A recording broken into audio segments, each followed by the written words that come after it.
ایک طرف تو ایران اسرائیل جنگ میں ایران نے اسرائیل اور پورے کی پوری مغربی دنیا کو کچھ بہت بڑے سرپرائز دیے ہیں جو وہ ایران سے ایکسپیکٹ کر رہے تھے۔ ایران نے اس سے 100 گنا زیادہ اپنی طاقت دکھائی ہے اور اسرائیل میں ہونے والی تباہی کے مناظر اس بات کا منہ بولتا ثبوت ہے کہ موساد کے ایران کے حوالے سے تمام تر اندازے غلط ثابت۔ اب ایک طرف ایران کی عسکری طاقت کے حوالے سے اگر ان کے اندازے غلط ثابت ہوئے ہیں تو ایٹمی طاقت کے حوالے سے بھی ایران اب ایک بہت بڑا سرپرائز دینے جا رہا ہے۔ اور اگر یہ کہا جائے کہ اس پورے کے پورے تنازع میں جب سے ایران کے ایٹمی پروگرام کے حوالے سے بات چیت شروع ہوئی ہے اور جب سے یہ تنازع شروع ہوا ہے کہ ایران ایٹم بم بنانا چاہتا ہے اور اسرائیل یہ نہیں بننے دے گا، اس وقت سے لے کر آج کے دن تک اب تک کا سب سے بڑا قدم اور غیر معمولی قدم ایران نے اٹھا لیا ہے۔ اس کے ساتھ ہی ساتھ کچھ اور ڈیولپمنٹس بھی ہیں کیونکہ امریکہ کے ہتھیار استعمال ہوئے ہیں ایران پر حملے کے لیے اور اب باضابطہ طور پر ایران جو ہے وہ سٹرائکس کرنے جا رہا ہے امریکہ کے بیسس پر، کیونکہ ایویڈنس جو ہے وہ بہت زیادہ اکٹھا ہو چکا ہے۔ امریکہ نے اس سب کے اندر ایران سے دھوکہ کیا، یہ کہنا ہے ایران کا، اور ایران کو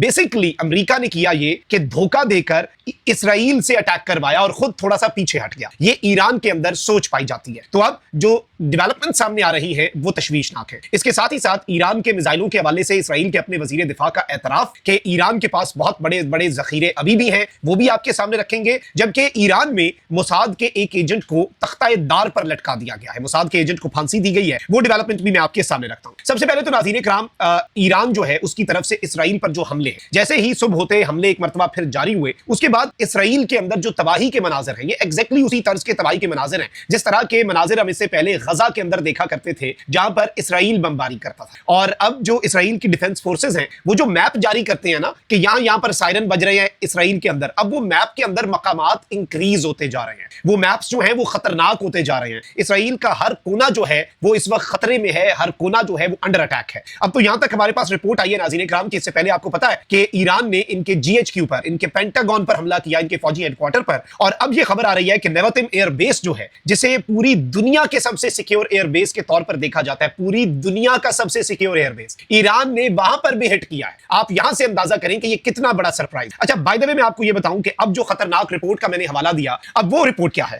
غیر ملکی خبر رساں ادارے کے مطابق جو جمعے کو ایران پر اسرائیل کے طرف سے حملہ کیا گیا اور جو پہلا حملہ تھا اس سے قبل امریکہ نے اسرائیل کو تقریباً 300 ہیل فائر میزائل بھیجے تھے، جو اس بات کی طرف اشارہ ہے کہ اسرائیل ایران پر حملے کی منصوبہ بندی کر رہا تھا اور امریکہ سے اس نے نہ صرف مدد لی بلکہ اس نے صرف امریکہ کو انفارم نہیں کیا کہ ہم یہ کرنے جا رہے ہیں، امریکہ نے اسے بعد میں 300 ہیل فائر میزائل جو ہیں جو کہ بہت زیادہ تباہی پھیرنے والے میزائل ہیں وہ بھی دو امریکی عہدیداروں نے نام ظاہر نہ کرنے کی شرط پر غیر ملکی خبر رساں ادارے کو بتایا کہ اتنی بڑی مقدار میں ہیل فائر میزائلز کی منتقلی سے پتہ چلتا ہے کہ ٹرمپ انتظامیہ اسرائیل کے ایران پر حملے کی منصوبہ بندی سے بخوبی واقف تھی۔ غیر ملکی خبر رساں ادارے کی رپورٹ میں کیے گئے انکشاف کے مطابق اسرائیل کے ایران پر کیے گئے حملے تک ہیل فائر میزائل سمیت دیگر ہتھیاروں کی بڑی مقدار کی ترسیل کی خبر خفیہ رکھی گئی اور اس خبر کو رپورٹ بھی نہیں کیا گیا۔ دوسری جانب رائٹرز کو دیے گئے ایک انٹرویو میں امریکی حکام نے یہ بھی بتایا کہ امریکی فوج نے اسرائیل کی جانب بڑھنے والی ایرانی میزائلوں کو مار گرانے میں بھی مدد کی اور وہ یہ مدد کر بھی رہے ہیں۔ اب ناظرین کرام آپ اندازہ کریں کہ ایک طرف ایران نے یہ کہا ہے کہ جو ملک ایران کے حملوں کو روکنے میں مدد دے گا ہم اس پر بھی حملہ کریں گے، لیکن اب رپورٹ صرف یہاں تک نہیں ہے کہ امریکہ جو ہے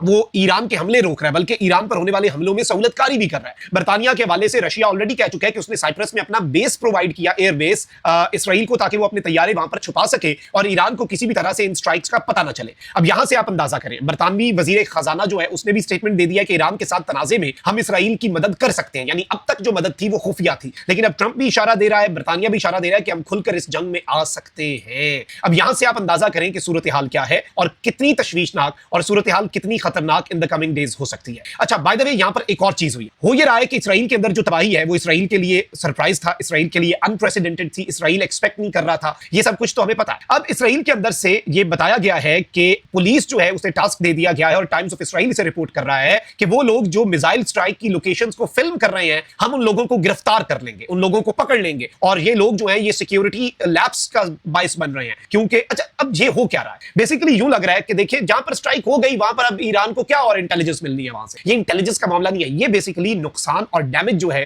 وہ دنیا کے سامنے کم آئے اور وہ چھپانے کی طرف اشارہ ہے کیونکہ اب ایران حساس ترین تنصیبات پر حملے کرنا بھی شروع ہو چکا ہے۔